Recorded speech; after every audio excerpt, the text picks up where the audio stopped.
Welcome back to Boilers in the Stands. I am your host, Joe Jackson. Alongside me, as always, is my co-host, Kraig Bowers.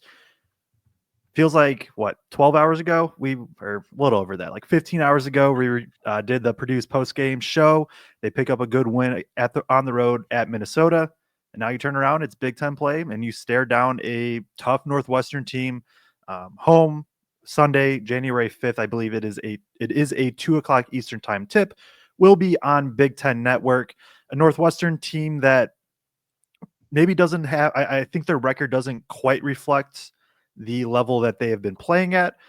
This is going to be a tough game. This is going to be, I assume, another pretty close game and probably a pretty fun one. And it seems like Purdue Northwestern matchups have just been churning out a lot of fun matchups over the past few years. So we will break down everything that you need to know for the upcoming game. Make sure to like, subscribe, turn on bell notifications. You'll get notified as soon as these previews go live. And then also as soon as we do go live on our post-game shows, with it being at Mackey Arena, it's kind of TBD on when exactly we go live, but we will be live following the Purdue Northwestern game on Sunday, January 5th at 2 p.m. Eastern time. So, Kraig, I'll throw it to you. Just kind of your initial thoughts on this matchup. Yeah, well, I think obviously this Northwestern matchup, if you haven't dug into it yet as a fan, presents some really unique problems for Purdue, and gonna have to figure out what they want to do offensively and defensively, because those things may not necessarily jive in this specific instance. So may have to kind of lean one way or the other and hope to take advantage predominantly on one end of the floor in this specific matchup. But a Northwestern team that comes in at 10-4, one of those losses against Dayton, they didn't have arguably the best player in the Big Ten to this point, and Barnhizer. Other three losses were all extremely close against Butler, Iowa, and Penn State. They come in ranked number 43 in KenPom, having played the 58th strongest schedule, according to KenPom, and 45th in the net ranking. They're only 1-3 in quad one games and 0-1 in quad two. But like I said, all of those losses that did come were extremely close. And one of those were without, again, one of arguably the best players in the entire Big Ten. So, like you said, I think Purdue fans are probably somewhat timid going into this game and concerned going into this game. But Northwestern's probably better than most people even realize they are coming into this game. Yeah, Northwestern's a team that's a couple bounces away from being like 3-0 in Big Ten play. I guess you can make the argument they're a bounce away from being 0-3 in Big Ten play as well. They get a home win over Illinois in OT. They lose by 1 point to Iowa. They lose by 4 points to Penn State yesterday in terms of recording this, in a game that probably should have went to OT. It kind of got screwed over by the refs. Not saying they would have won for sure, but would have had a chance to win for sure. Brooks we'll get into the roster in a sec. I know more, but Brooks Barnhizer, Nick Barnelli, one of the best duos in the Big Ten. Brooks Barnhizer is one of the best point guards in the Big Ten. He is one of the best players in the Big Ten. He's one of the best defenders in the Big Ten. He is going to be a pro. I love watching him. He's probably my second favorite player in the Big Ten besides Brain Smith, but he's going to be a handful. And it is a unique stylistic matchup in terms of what Purdue wants to do offensively compared to defensively, how they want to match up. So I guess we should just kind of get into it then. Yeah, and just, talking about the team in general in terms of kind of maybe what they want to do, what they like to do. Obviously, Purdue fans have watched Northwestern play multiple times over the years and the problems that they've given in most recent years. Obviously, don't have Boo Buie on this team, but a lot of the things that they did from a defensive standpoint kind of ring true. And similarly, team that plays extremely slow, 311th in the country in terms of tempo, and a team that's still going to create turnovers, right? They turn people over 13.8% of the time, which is good for 16th in the country. Steal percentage, I'm sorry about that, 21.7% of the time, which is good for 30th in the country. I was looking at them offensively. They do not turn the ball over offensively. They rank 16th in that regard. They rank 30th on a defensive standpoint, 27th in the country in terms of steal percentage. So a team that's going to get after Purdue on the defensive end, gonna high hedge a bunch, gonna has enough length really to kind of get into passing lanes and disrupt things. And Purdue's gonna have to take care of the ball again. Like you said, I don't know if you want to immediately jump into the roster or whether you want to hit on any more of those big ticket items or save that for later. Yeah, we can save some of them for later. The brief overview offensively, Barnhizer and Martinelli, kind of booty ball type. Um, Barnhizer is playing very similar to what Damask did last year for Illinois. I would argue Barnhizer has been better than what Damask was last year for Illinois. Martinelli can kind of get into that as well, where they just kind of will give the ball, elbow, let him work from there. Um, Pretty high, we'll run a lot of pick and rolls as well. Not a great shooting team. They don't take a lot of threes. They take a ton of mid-range shots. Defensively, they do not press ever. They're not a team that's going to like press full court. They get their turnovers in the half court just by being able to be in passing lanes.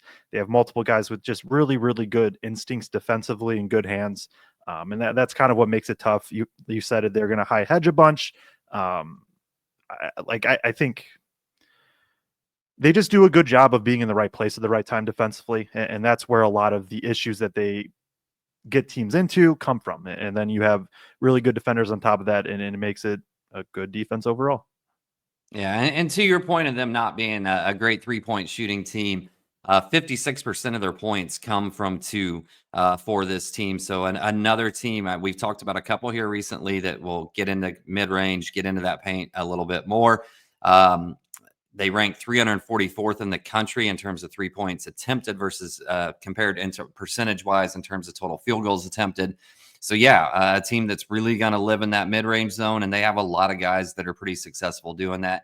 Let's go ahead and jump into the roster a little bit here. So point guard position kind of de facto kind of forced into that this year and doing a really good job at it is Brooks Barnhizer at 6'7", averaging 20.1 points per game, 9.4 rebounds a game, and 4 assists a game.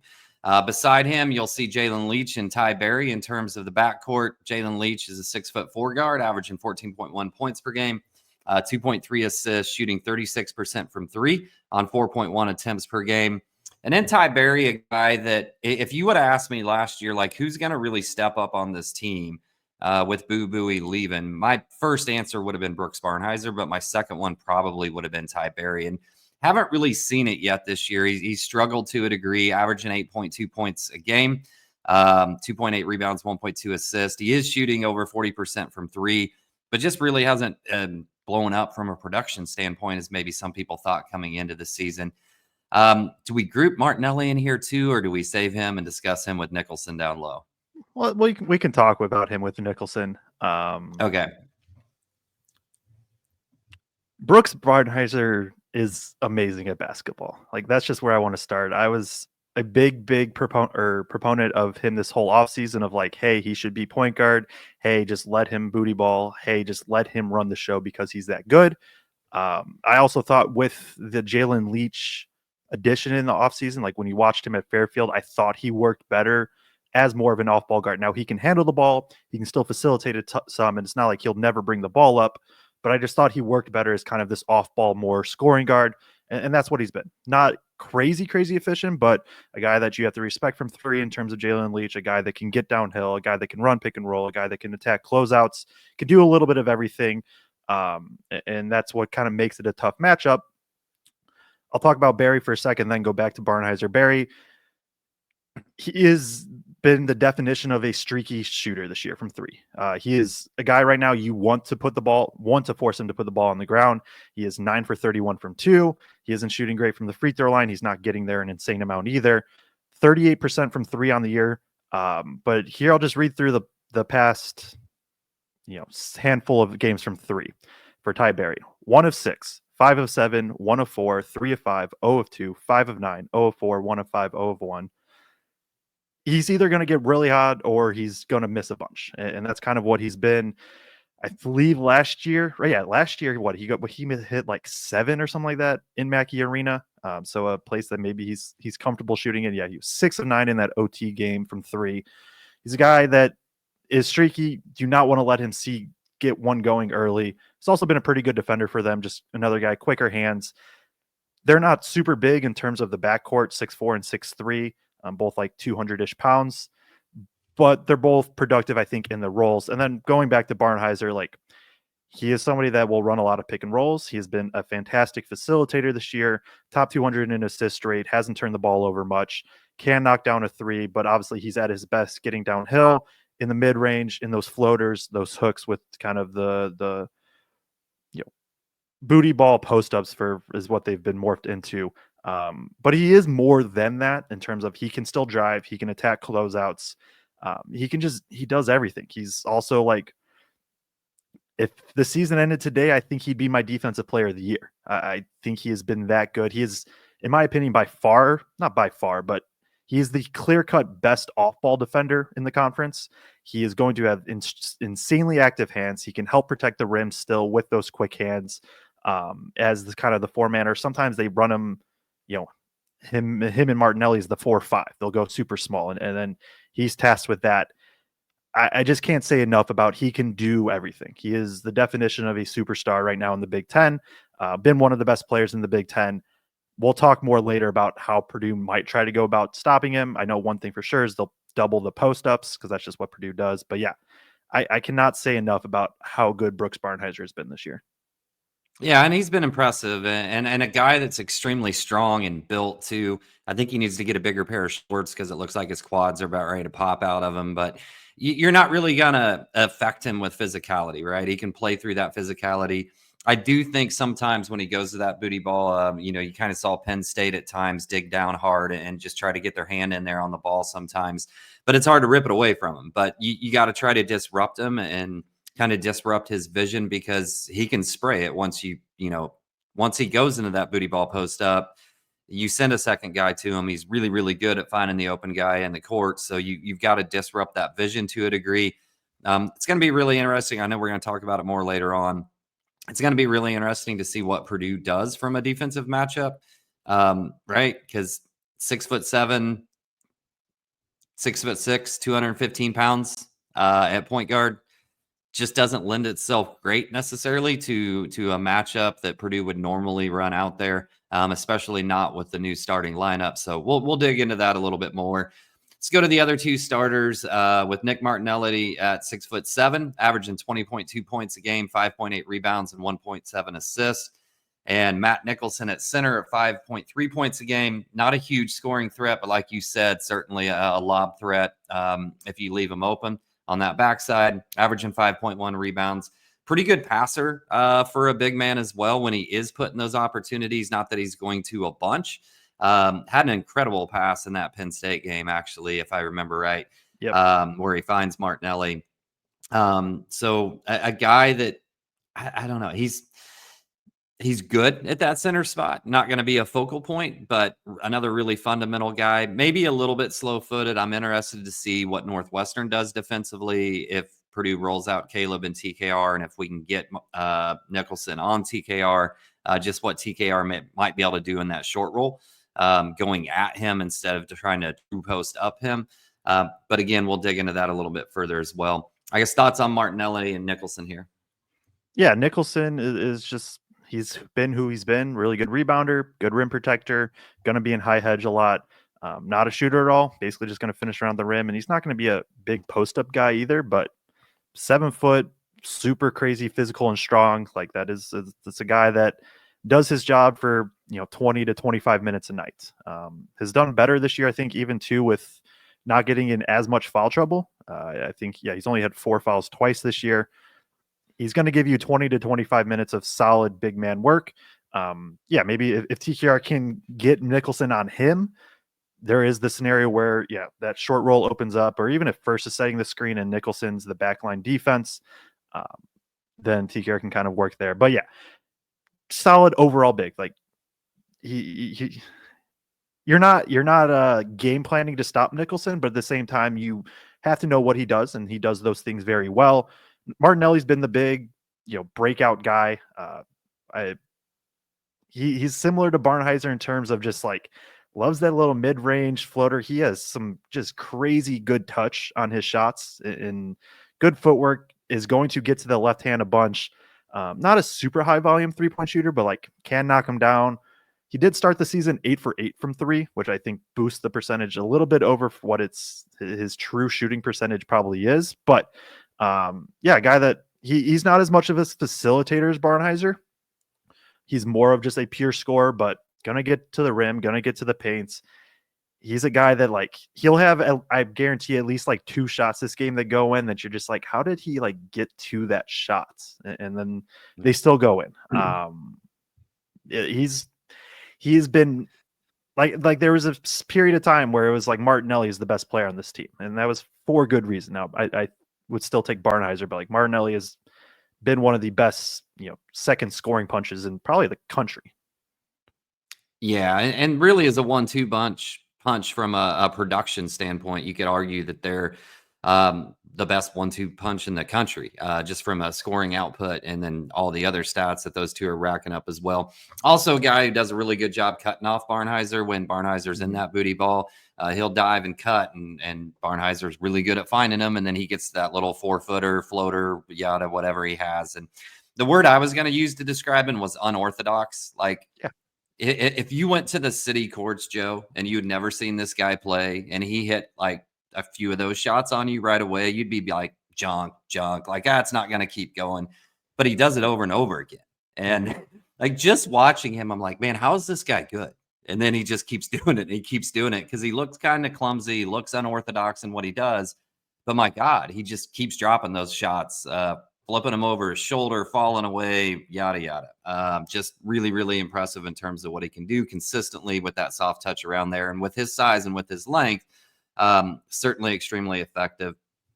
They do play a really high amount of percentage of minutes in their starters, but they do have certainly some reserves that will still contribute. You saw a couple of freshmen who hadn't contributed in huge ways contribute in big ways in that Penn State game.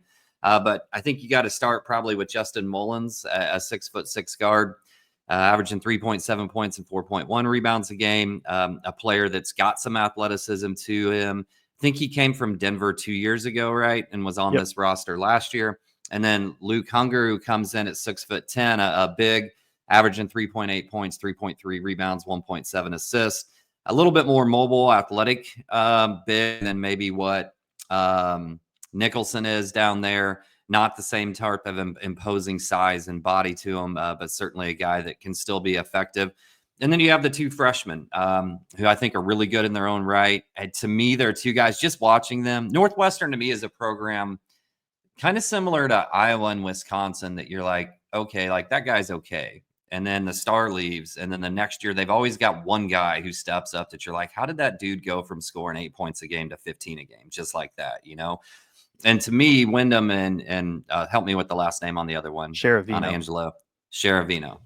To me, those 2 guys look like guys that like in 2 years, we're going to be like, dang, like how did we not see how good these 2 guys were going to be? But KJ Wyndham, a Ben Davis grad, actually 6'3" guard, averaging 3 points a game, 1.8 assists per game. Not shooting really high numbers from 3, but kind of went off a little bit in that Penn State game. And same way for Angelo, only 2.9 points per game, but another guy that went off. He is shooting 50% from 3 on really low volume. Again, these are from Sports Reference. I'm not sure if these were updated with last night's game or not yet. But 6'6" wing who played really good in that Penn State game in short moments. Yeah, so start with Mullins because I think he would be, at this point, the 6th man. He is, I think the idea for him was to be the Chase Audige replacement like from a couple years back. The offensive game just hasn't quite developed in terms of he is somebody you live with shooting the ball right now. You absolutely live with shooting the ball, but he does a good job cutting. He does a good job finishing at the rim, has the really good athleticism. And besides Barnhizer, he's their best defender. He's more of just a pure perimeter guy, a little bit more wiry, and maybe not like raw strength, doesn't have like as much raw strength, but he's going to be a guy that when he's in the game, I would expect to be hounding Braden Smith, and that's going to be his primary focus. And if he gives you something defensively, fantastic. I mean, offensively fantastic, but he's going to be out there for defense, really quick hands, really, really good defender. Hunger he hasn't quite had this leap that I think that is some were hoping. Hasn't shot the ball well. Does a pretty good job on the boards, but still, I think there is a big drop off in terms of physicality when they go from Nicholson to Hunger. The trade-off when Hunger is able to get to what he wants is like he's a little bit more finesse, space. You can kind of run things through him in terms of handoffs, facilitating things like that as the 5-man. Right now, I do think that's when he's in, that's somebody Purdue needs to kind of go at and try to take advantage of with TKR. And then the freshman, like I'll try to keep it short on the freshman because we're already 20 minutes in, but Sheravino, he's going to be the next Martinelli in a couple years of just like not the most, he'll maybe not quite as unorthodox as Martinelli, but has that type of game of a slashing post up type guy that can handle the ball some. And then Wyndham is like, I came into the year, Wyndham was my guy where I was just like, this dude is way underranked. And he started the year, like for Northwestern, he started the year, kind of fell out of the rotation. First time yesterday against Penn State where he got back in. I don't care that he is 5 of 26 from 3 right now. He is a shooter. Go watch his high school film, any of it, and he is a shooter. Do not like he's the guy that, right? I think most fan bases have this, but Purdue especially, where it's like, oh, this random guy that's shooting 10% from 3 hits like 3. Wyndham's that would be that dude. He's shooting less than 20%. Do not let him get hot. Like we'll talk about it more in a sec. I think one of the things is Purdue's going to try to force Northwestern to take threes and double Barnhizer and Martinelli whenever possible. Wyndham's not a guy you like get open. Like I'm very scared that he just pops off for like a 4 of 6 type 3 night because he's that good. I do think he's that good. I think, as Barnhizer leaves after this year, Wyndham's going to start getting a bigger and bigger role. He's going to be very, very good long term. So there's a chance he only plays 5 minutes this game, right? Just kind of how the rotation has worked. But if he's in, I don't think he's a guy Purdue should like get a clean look. Yeah. As we kind of transition now and switch to, kind of maybe how does Purdue attack this Northwestern defense, and then talk a little bit about how we defend Northwestern. I guess let's start on the defensive side first, because I do think their lineup specifically just creates a unique challenge. And if you would look at it, for me anyway, if I look at it and say, let's put out our best defensive roster, starting lineup to go against Northwestern, it would be one way. And if I looked at handling their pressure on the offensive end, it would probably be a completely different starting lineup. So I think it presents some challenges. Obviously, we talked about the fact that they're going to force turnovers, what their steal percentage is, that sort of thing. They do that high hedge. I thought it was really interesting. Maybe you can tell me a little bit about this, but watching that Penn State game when Nicholson was out there and would hedge, it looked like he was perpendicular to Ace at times, and almost like they were in that hedge trying to ice him to one side and just keep him on essentially a third of the floor at times. Maybe talk a little bit about what they do defensively, just a little bit more, and then how you think Purdue might be able to attack that.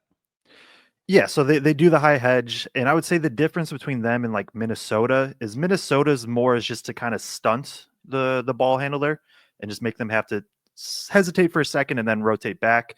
Northwestern's more of like trying to really push the ball handler back. They're not going to like trap too much per se, but it is a little bit more aggressive than Minnesota in terms of just like really trying to force the ball handler back. And then they are much better on the backside of like getting in passing lanes and being in the right spots compared to Minnesota.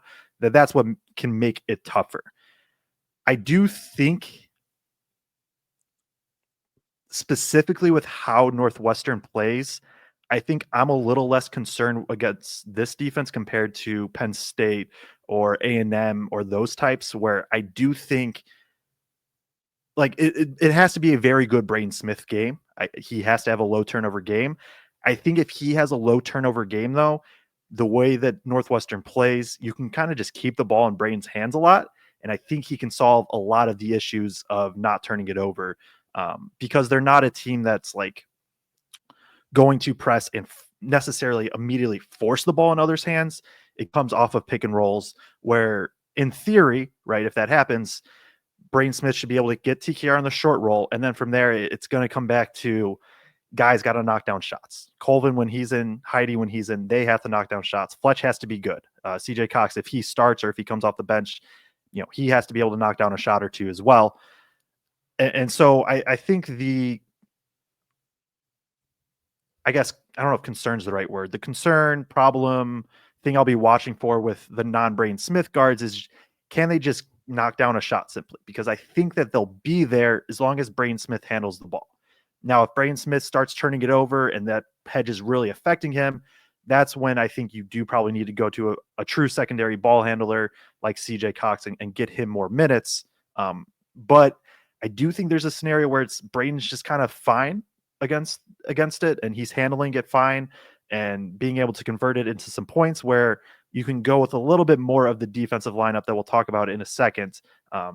But I think it's going to be three things, right? It's going to be TKR in the short roll and post-ups like normal, Braden Smith pick and rolls, and then guys got to knock down open threes because I think they'll be there. I think Braden can pick this defense apart just a little bit more than like Penn State and A&M, but at the same time, he has to prove it, right? He does have to go out and do it.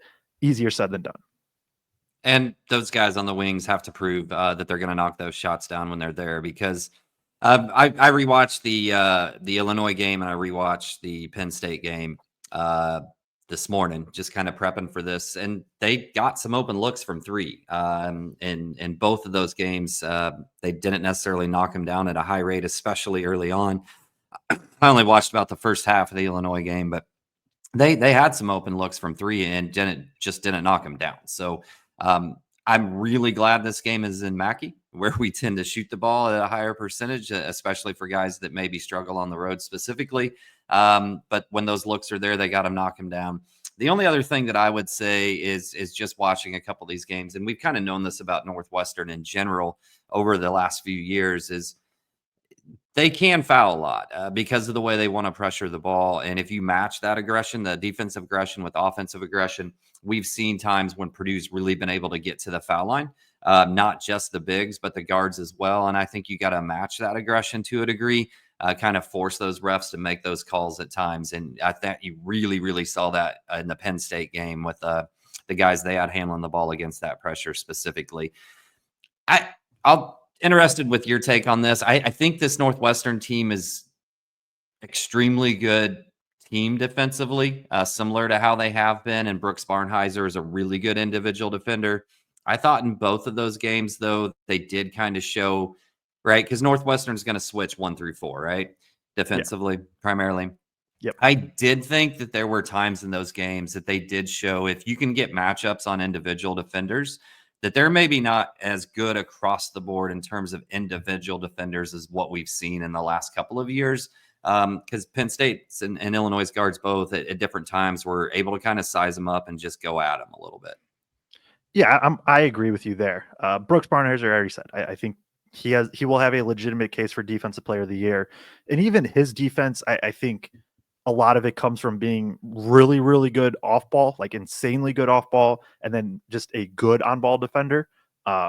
Mullins is the one guy where I like, he's kind of a lockdown defender in my opinion on ball, but everybody else, I agree. It's more of the system, similar to Nebraska, right? Where like the system makes the defense.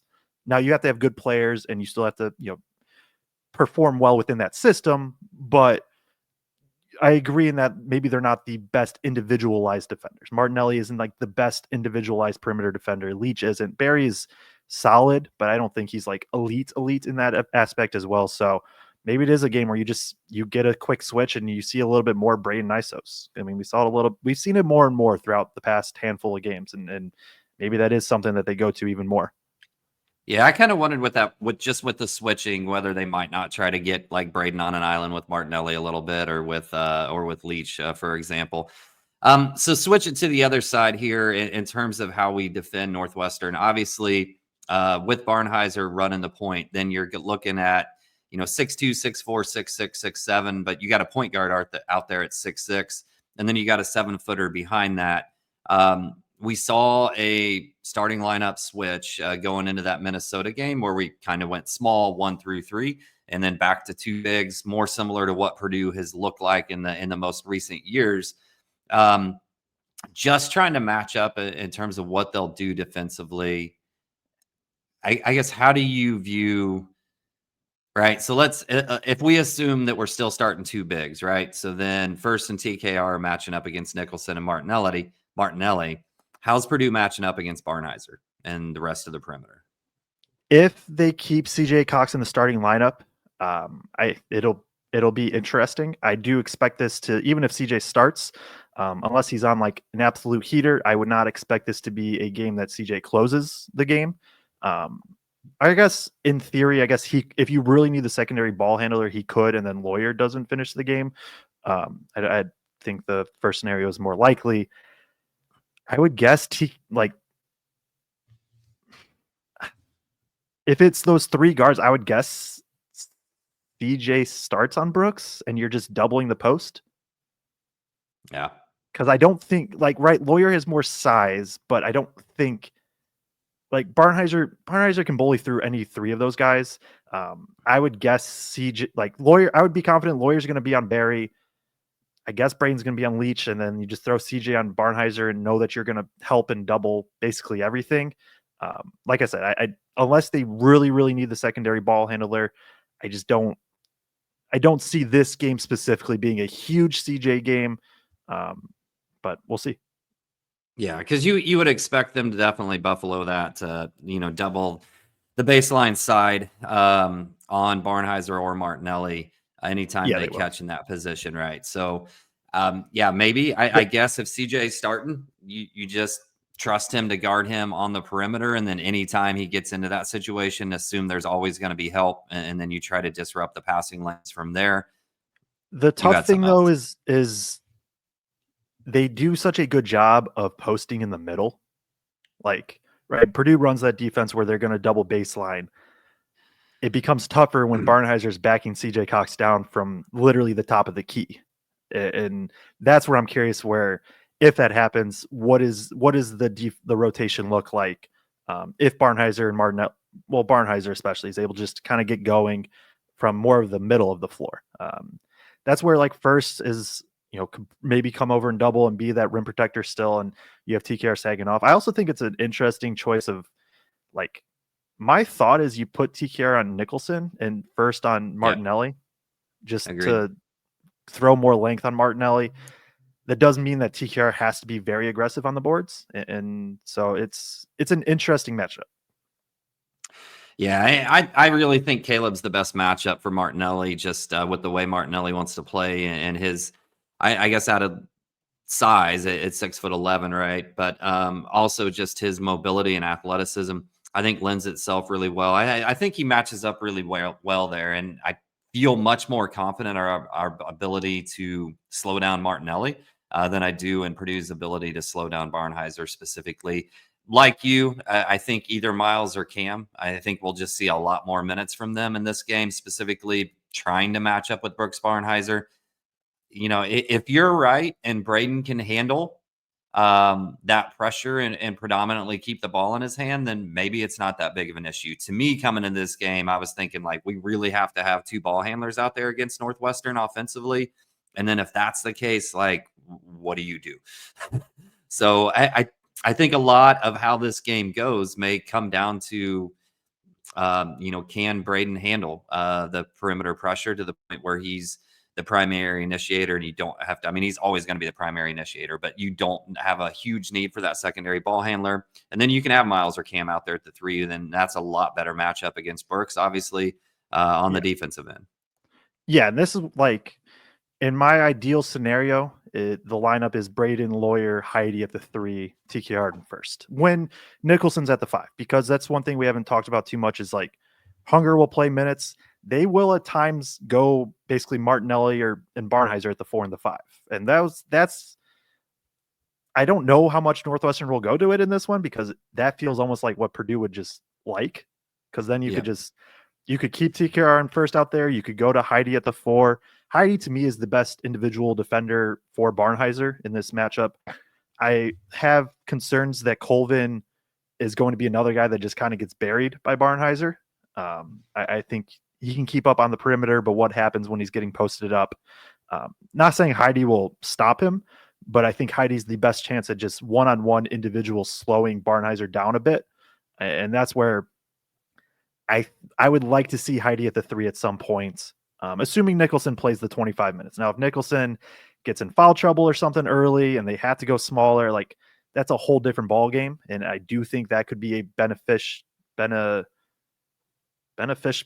thing for Purdue. But when Nicholson's in at the 5, you have Barnhizer, Martinelli. Purdue just has to size up it. But then, the guess the key for this game then is if that happens, because I think that for me, that's the best way of going about trying to stop Northwestern. That means Braden has to have a very, very good game. If he doesn't have a very good game, this gets dicey really, really quick. If somebody just came up to you and said, if these two things happen, Purdue wins a game, what two things do you think have to happen for them to win? Braden